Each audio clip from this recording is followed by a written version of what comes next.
Once more, I want to extend my warmest greeting to you all. I wish you nothing but the best, most important part of authentic light, love, and peace. Good health, too. My name is Jeffrey Barstock. As you know from your experiencing my other work, which I shared with you, I'm a long-standing Venture House member who is so grateful for all it's done to foster in me resilient self-confidence. My new piece, which I'm about to entertain you with, is in its message and conclusion ultimately uplifting. It ends on a very positive note. It's entitled, Once We Dream.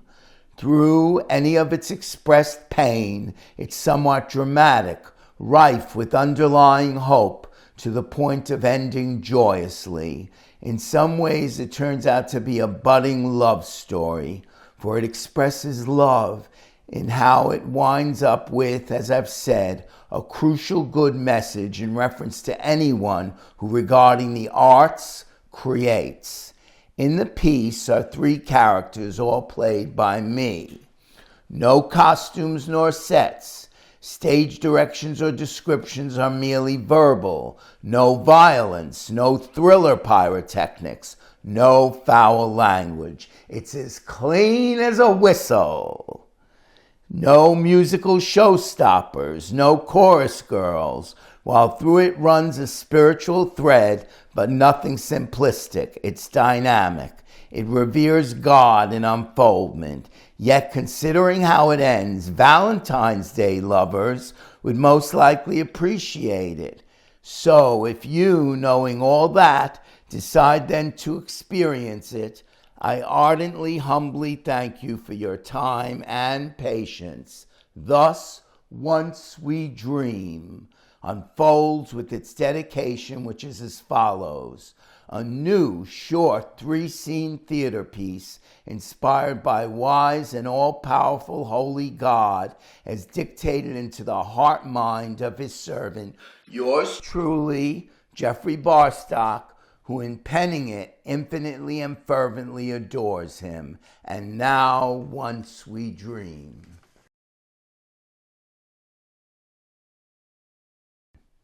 The interior of a simply furnished studio apartment in Brooklyn during autumn on a cool Saturday morning in 2022.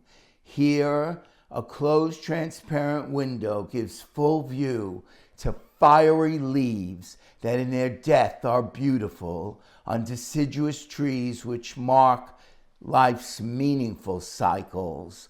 Within, as part of those, Lurvalfa Sheen, 40 and nice-looking, plainly yet neatly dressed, stands slightly off-center in the room, gazing at and gripping a large framed photo, her body language and countenance telegraphing resignation. However, in general, Lurvalfa physically comes off like a fairly strong bloom who warmly, but in a troubled way, speaks to such snapshot of her mom, who over time expired. Before he died, Dad certainly did justice to this photo, Mom. Obviously, as a photographer, he excelled, for he captured life's beauty, in this case, your Technicolor fine soul. Thus, now Christ willing, you're in heaven with Pop. Yet I'm sorry, since even though you told me that I should keep pursuing my positive dreams, this world over the years hasn't endorsed them, doesn't want them. Society evidently allergic to my very heart, so I won't chase rainbows any longer. For the planet considers the children's fantasies I write or did compose to be freakish, and so I responded perversely enough, ironically, to such its opinions by winding up as no more than a librarian. You must know this, consigned to Elysium as you are. Oh, sure, I through my job tell folks what books to read, yet no matter what I've done to win daylight, my own work never gets published. I'm nothing but a failure then, consequently, zero. So why did God invest so much of his precious blood, tears, and sweat into my formation?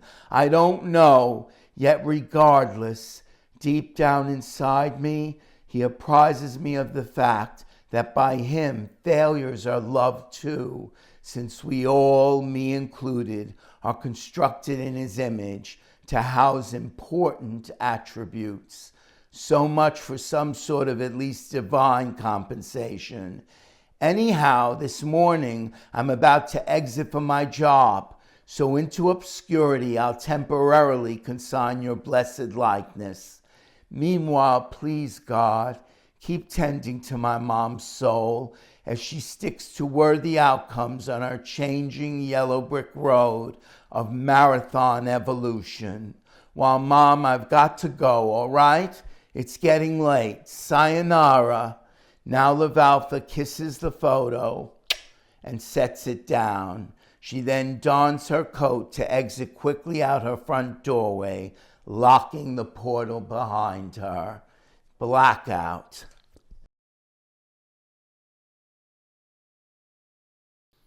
Lightwood, specifically its illuminated front interior.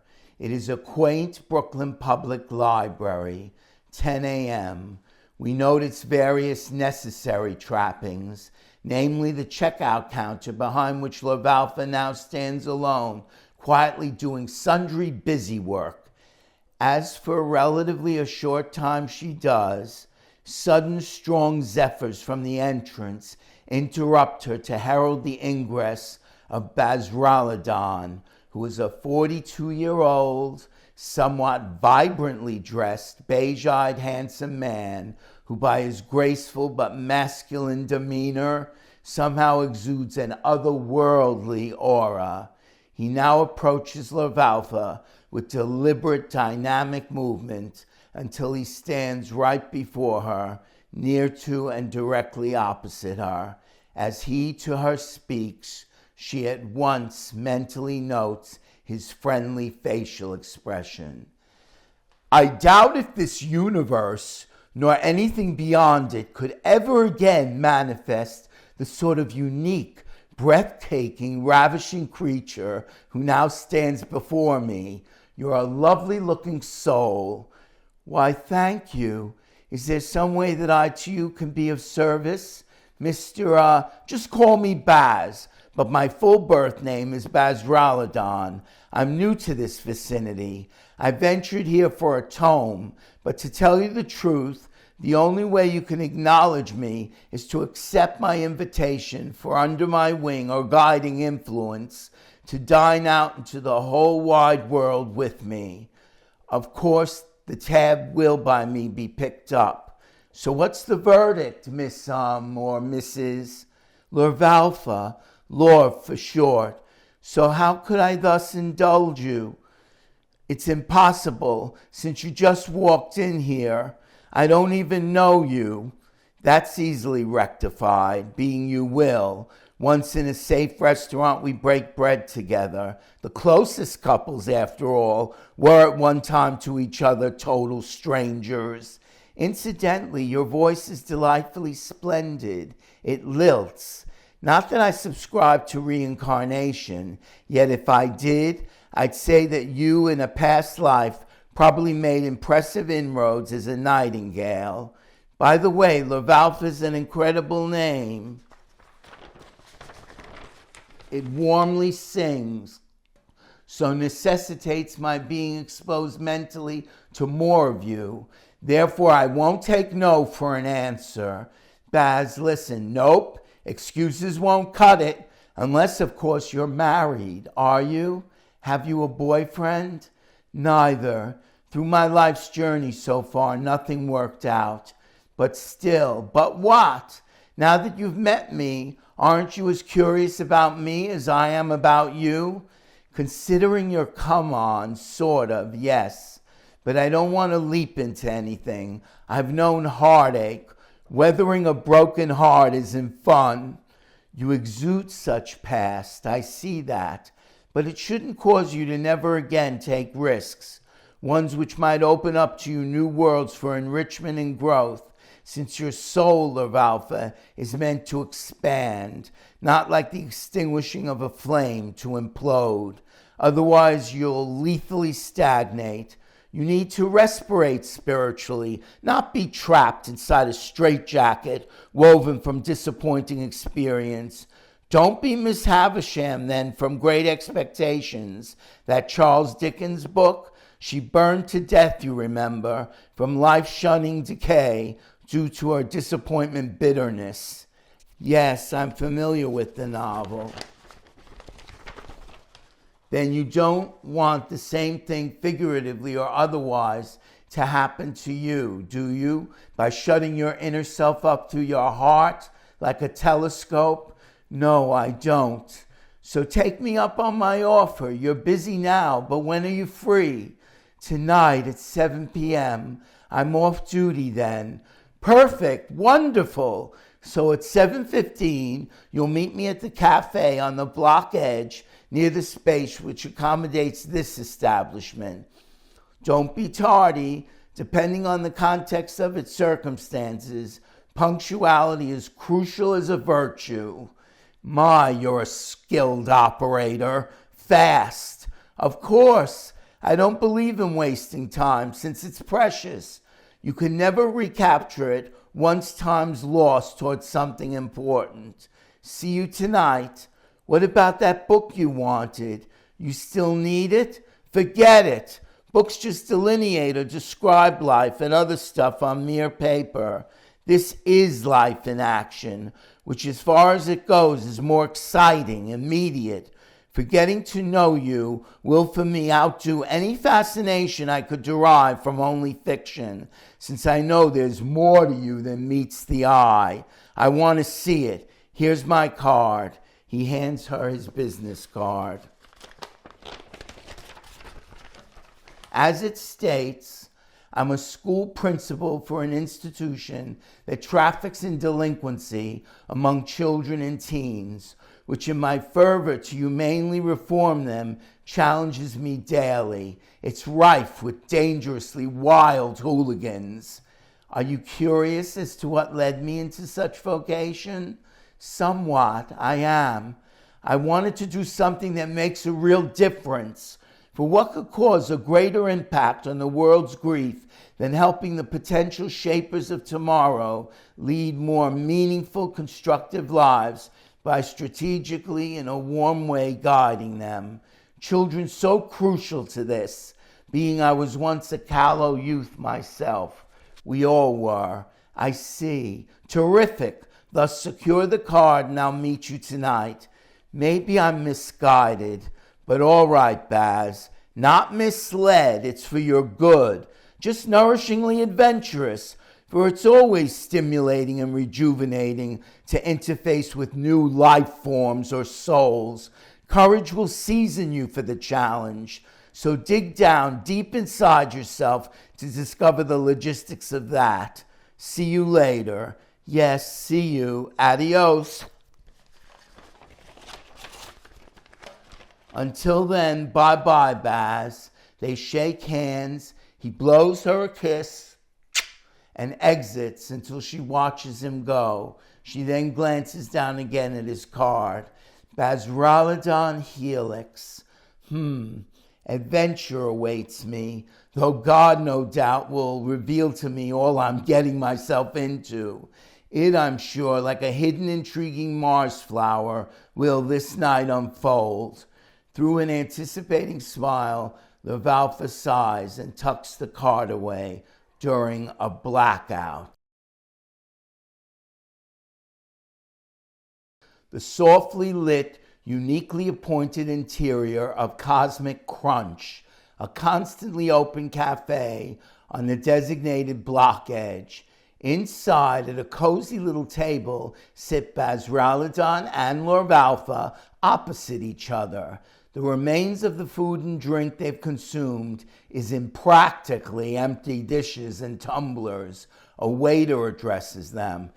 Can I get you two something else? Dessert, perhaps? No, I've had my fill. What about you, Lorv? Nothing for me. The profferings were scrumptious, though. I'm glad you like them and hope you'll come back. We will, won't we, Lorv? We'll see. It'll depend on how things for me and my new friend here go.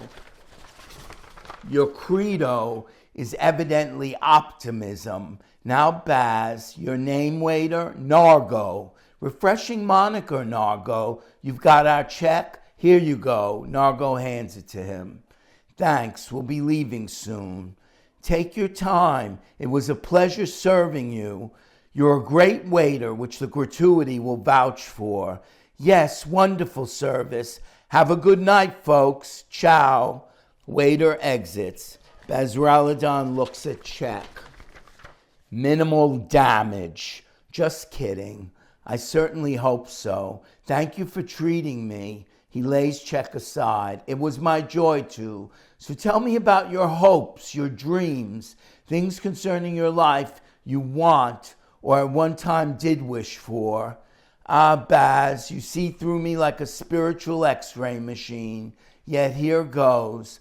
I wanted to be a successful children's fantasy author, but such dream died when that didn't pan out. For years, no one would publish my stories, my hard work, so I quit. You just gave up. That's right. I couldn't take any more of those rejection slips. No more. Lorv, the greatest best-selling or classical authors suffered intense setbacks in rejection form before they at last won out. So what you finally did or are now doing is a mistake. I'm talking about years, Baz, years. How many more rejection mountains need I cross before I finally hit pay dirt? I'm sensitive. Back then, every time I opened my mailbox and read all the horrible reasons editors had for trashing my heart creations, delineated on those little callous slips, I felt my soul torn in obliterating fashion. I can brook it no longer. I understand. But that's when you mustn't give up. Rejection is the catalyst for motivation if you really believe in what you create, everything you are. Otherwise, throwing in the towel is virtual suicide because it's like killing what God made, since He gave you your talent, which is an integral part of what comprises you. So do you truly deep down believe in yourself, Lorv, as expressed in your such work? Yes or no, even now? Yes, but I'm 40 presently, with nothing meaningful to show for it, since I've been writing from the time I was a child. Even with factoring in everything you just said, how long do you think I can withstand those mocking steel doors slamming in my face? I can't, suicide or not. Don't you get it? I do, but for the sake of your God-created soul, destined to write as it was made, amid doing perhaps other things, you can't give up the ghost like you're now doing through quitting. You mustn't. You're not meant to. Listen to me. In my guts, I know. You're not being true to your heart. In my pocketbook here, Baz, is a story I wrote that for some reason I'm holding on to. It's a brief children's tale, fantasy genre. I slaved over it. So in spite of those editors, I don't want to trash it by ripping it up. You read it now, will you? To once and for all see what the publishing world, as if I have a contagious, lethal disease, rejects. Give it to me. I want to peruse it. All right, but handle it in your mind with care. It's my heart. It's called Moonsong, Youth. She hands the story to him. He reads it silently, carefully to himself, and then when finished, turns to her tearfully. It's beautiful, spiritual, dramatic. The characters, your descriptions, everything. I've never read anything at all like it. It's wonderfully unique. Funny in places too. Suspenseful. Children will love it, Lorv. So if you'll permit me, I'll make Xerox copies of it and disseminate it throughout my school. Really? You liked it that much? It made me cry. Don't you see my tears? I'll spread it all around to the school's young. In such way, Moonsong Youth, will vicariously experience somehow publication free from the clutches of those blind editors. Oh, thank you. You've exonerated me. She hugs him. Listen to me, Lavalfa. Just because those idiots so cruelly rejected all your work doesn't mean you're worthless. God doesn't make junk. You, based on what you created here, which embodies your true heart, are a wondrous soul, which in other ways too, I'm sure, attests to it. It's all alluded to in this story, which is something I can't live without, meaning you. And so I want you to marry me. Will you? Here, take this ring for our engagement until I could buy you the real McCoy. Marry me, please. I know this is unbelievably sudden, but no other woman I ever dated or almost wed has your such heart. Thereby, let's make this definitively final. Put this on, here. He removes a school ring from his finger and hands it to her. I know I sound insane, but yes, Baz, I'll marry you because you believe in me, for which I now so love you, since you caused me to again finally believe in myself after so much of my world-caused self-hatred, which until this day has been my life. Therefore, I thank God for you. Such being the case, impending future, only so-called insane Mrs. Helix, let's kiss each other to seal our pact. At this, the two affectionately kiss and hug one another. I know God approves. I just know it. I'm sure he does, Baz. This is meant to be.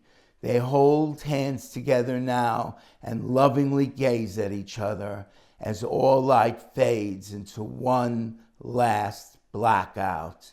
The end. Thank you.